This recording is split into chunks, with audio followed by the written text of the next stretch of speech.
Good morning and welcome.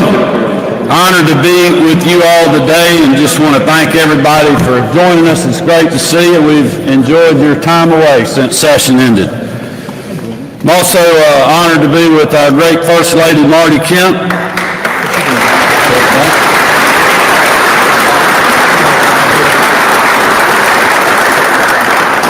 And we're both very thankful for the great legislative partners that you see beside me and behind me, and certainly want to acknowledge Lieutenant Governor Burt Jones.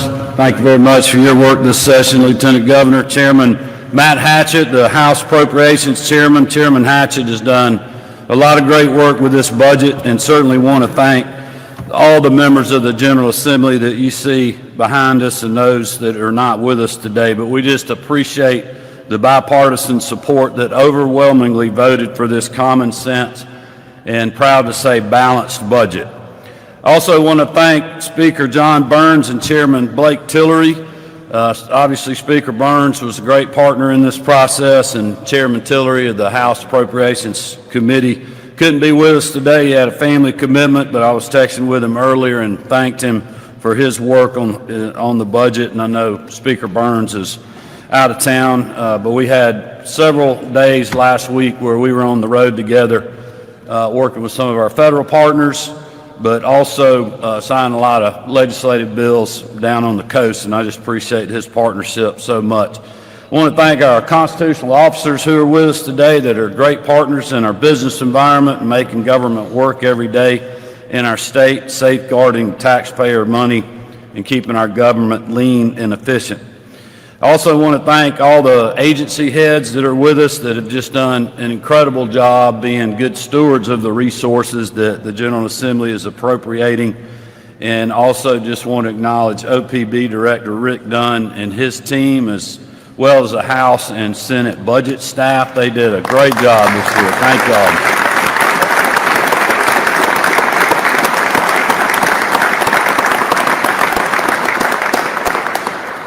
The budget that we will sign represents our state's priorities and is a direct result of all these individuals' hard work and certainly dedication.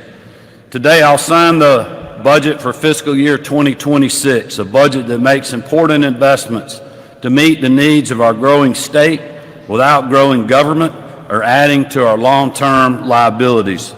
It represents an impact across so many different areas of our state, including investments in education, public safety, healthcare, infrastructure, and much, much more. Through this budget, we're again fully funding our schools. We're also committing over $300 million additional dollars for enrollment and expense growth for our K-12 education. Almost $50 million to promote our students' mental health and well-being. $13 million in new funding to improve literacy for our elementary students. $267 million to fund higher education growth at the university and technical college systems, furthering their ability to provide the workforce that we need to meet the demand that we have. $20 million to replace 227 school buses. Over $141 million to fund the Promise Scholarship Program, delivering on the promise we made last year to students and families who deserve an education that is right for them. We're also working to promote the health and well-being of all Georgians, with $257 million additional dollars in support for Medicaid and Peach Care for Kids expense and enrollment growth. Just in case anyone out there continues to try to tell people we are not spending more on Medicaid every single year. $10 million for significant capital repairs at our state hospitals. Over $5 million for salary enhancements for social service eligibility caseworkers, which is building on previous pay raises for these critical employees. Over $4.5 million to improve maternal health. In fiscal year 2026, we're also building on our past work to make Georgia safer, to keep our communities and businesses secure, and to take criminals off the streets. This budget includes $200 million for the Department of Corrections to increase corrections officer salaries and number of positions, to increase salaries of non-security staff, and to meet other operational needs that will make our prisons safer. This was a priority both for my administration, but also the leaders in the legislature, and I am proud that we work together to deliver these results. Other key investments in public safety within the budget include over $1.7 million $1.7 million for additional positions in technology at the GBI crime labs across the state, over $1 million for 2 crime scene technical leaders and 3 digital forensic investigators, $1 million for a gang case management system and gang enforcement efforts statewide, over $268,000 for Attorney General Chris Carr to expand the gang prosecution unit in the Savannah region, and over $748,000 to expand the human trafficking prosecution unit to the Macon and Augusta regions, and over $421,000 to improve operations of the 24/7 hotline to report human trafficking and serve victims through the CJCC, a measure that was championed by our First Lady, Marty Kemp. Last but not least, this budget makes considerable investments in infrastructure statewide, an important factor in keeping us the best place for business and opportunity.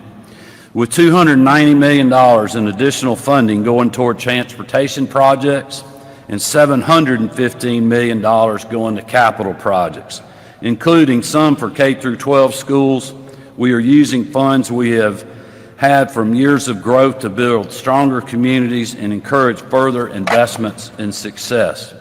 I am especially proud we're doing so for the 2nd straight year with cash, meaning 2 straight years that we have not added any new debt.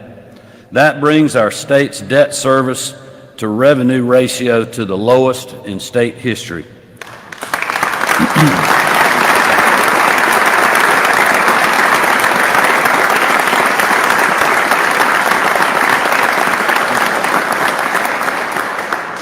And ultimately, it means we'll save taxpayers $150 million per year for the next 20 years in future debt service costs that we won't have to pay, on top of the billions saved in tax refunds and tax cuts that we've implemented over the last several years.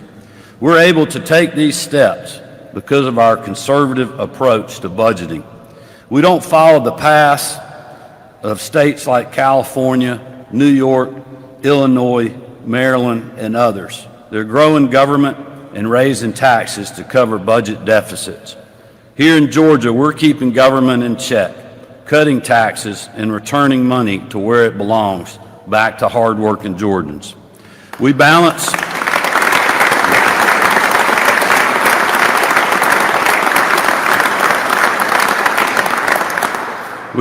our budgets and encourage economic growth statewide without growing government. That's thanks to this team that you see up here that is committed to being good stewards of what Georgians have entrusted us with. So thank you all again for helping us keep Georgia the best place to live, work, and raise a family through budgets like this. Now it's an honor to turn it over to a person that worked very hard this legislative session on a lot of things that we got done, including this budget, our Lieutenant Governor, the Honorable Burt Jones. Thank you. Good morning, and number one, I want to thank the governor. Thank you, Governor Kemp, for all your leadership during this process. It goes without saying that in order to get anything done, it always takes strong leadership. And as we continue to grow as a state, our budget continues to grow. I think we have done a fantastic job of approaching it with a common sense approach, a very conservative approach. And it's easy when you have like-minded people who are working on this, like the Speaker Burns, like Chairman Hatchett and Chairman Tillery. I think we address a lot of things pertaining to, number one, being fiscally conservative, but also on the healthcare front, the transportation front, and the education as well, which I was very proud of, that we were funding our Promise Scholarship, which we worked very hard on in the Senate, and that was a priority for us, as well as fully funding QBE for K through 12 public school system. So the work that was done by Chairman Hatchett and Chairman Tillery, really, I can't say enough about how well these two work together, and the group that the team that they have around them, who put in countless hours to make this budget possible. We just want to thank them. We want to thank the legislatures in both the House and the Senate for all of their hard work.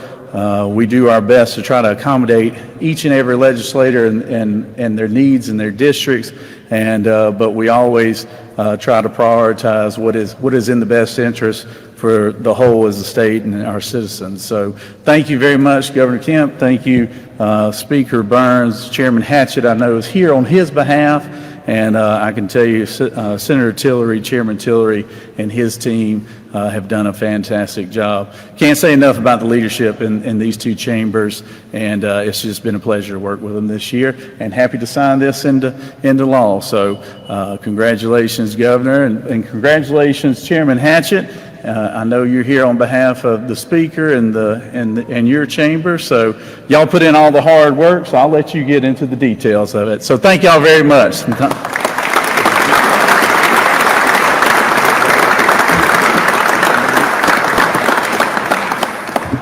Well, good morning.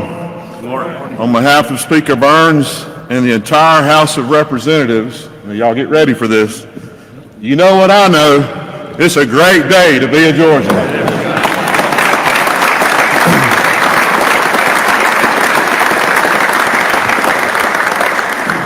We're incredibly proud to celebrate yet another year of passing historic tax cuts and returning over $1 billion back to hardworking Georgians, all while making strategic, fiscally responsible investments in the areas that matter most to keep our state the best place to live, work, and raise a family.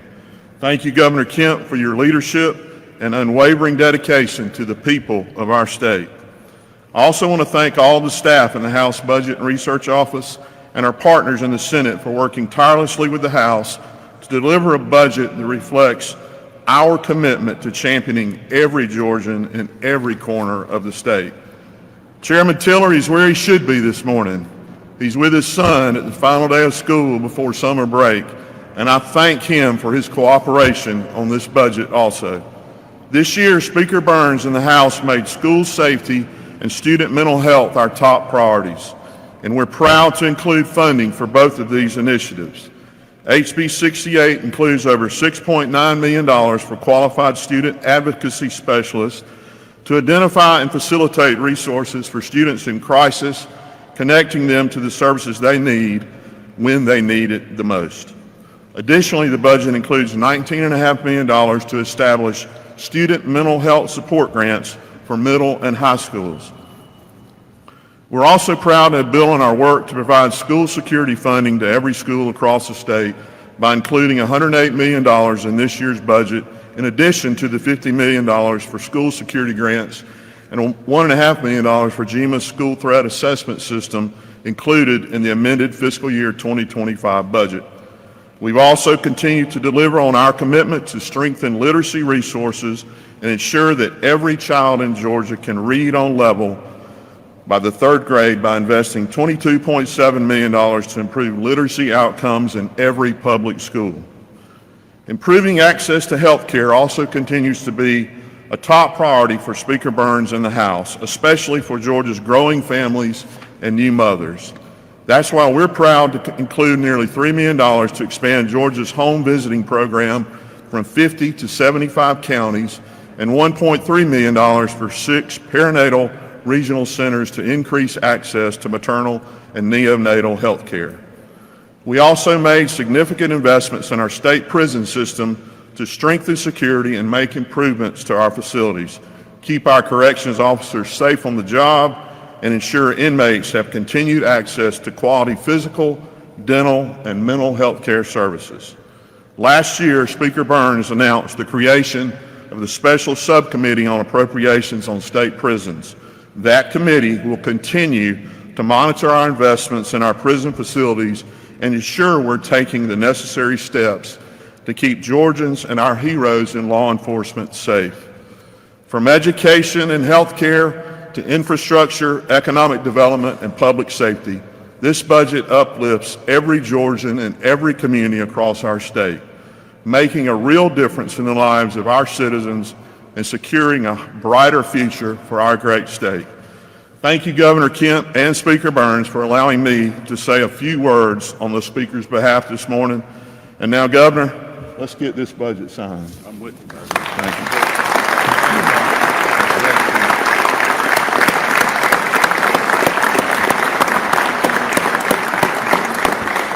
All right, great remarks, Chairman Hatchett. Thank you for that. Lieutenant Governor Jones, thank you again for your leadership. The rest of the House and Senate leadership that is here, the members and the executive branch agencies, just thank y'all so much for all that you have done to make us have a great legislative session. And I think this budget just even furthers that sentiment.